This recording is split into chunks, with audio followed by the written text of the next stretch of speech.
আসসালামু আলাইকুম everyone, welcome to my channel. কলা পাতায় কলার পিঠা ভাবা যায়? কলা পাতায় তালের পিঠা খেয়েছি, কলা পাতায় কাঁঠালের পিঠা খেয়েছি, কিন্তু কলা পাতায় কলার পিঠা কখনো খাইনি।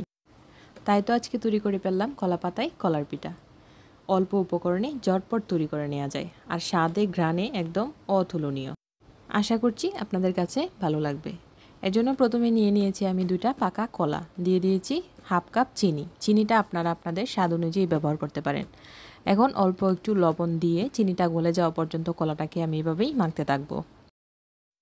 2-3 মিনিটের মতো এটাকে মেখে নিয়েছি, মাখানো হয়ে গিয়েছে। এখন দিয়ে দিব 2 কাপ চালের গুঁড়া। চালের গুঁড়াগুলো আমি অল্প অল্প করে দিব আর এভাবেই মাখতে থাকবো। তো এ পর্যায়েও কিন্তু আপনারা পিঠাটা তৈরি করে নিতে পারেন। আমার 1 কাপ চালের গুঁড়া দেওয়া হয়ে গিয়েছে। এখন আরও 1 কাপ চালের গুঁড়া দিয়ে আমি আরও 1 কাপ পানি অল্প অল্প করে দিব আর একটা ব্যাটার তৈরি করে নিব। ব্যাটারটা কিছুটা আটালো টাইপের হবে। ব্যাটারটা তৈরি হয়ে গিয়েছে। এখন দিয়ে দিব 1 চা চামচ বেকিং পাউডার। এটা দিয়ে আমি ভালোভাবে মিশিয়ে নিব। বেকিং পাউডার দিয়ে ব্যাটারটাকে আর আমি রাখবো না, সরাসরি পিঠা বানাতে চলে যাব। এদিকে আমি একটা প্যানে কলা পাতা দিয়ে রেখেছিলাম 4-5টা।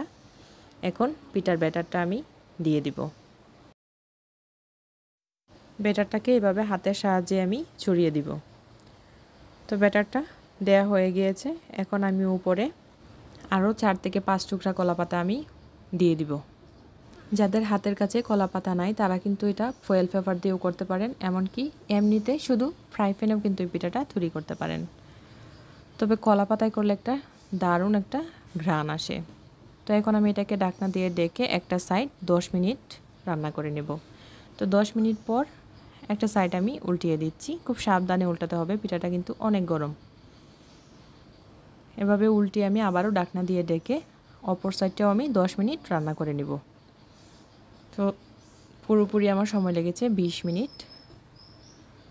20 মিনিটে কিন্তু পিঠাটা আমার হয়ে গিয়েছে। এখন পিঠাটা ঠান্ডা করে নিয়েছি আর কলা পাতাগুলোকে এভাবে আমি উঠিয়ে নিচ্ছি। খুব সুন্দরভাবে কিন্তু উঠে যাবে। দেখুন অপর সাইডটা, 2টা সাইড কিন্তু একদমই পুড়ে যায়নি, সুন্দর কালার এসেছে। আর এগুলো খেতে কিন্তু দারুণ মজার, ভিতরটাও খুব ফ্লাফি হয়েছে।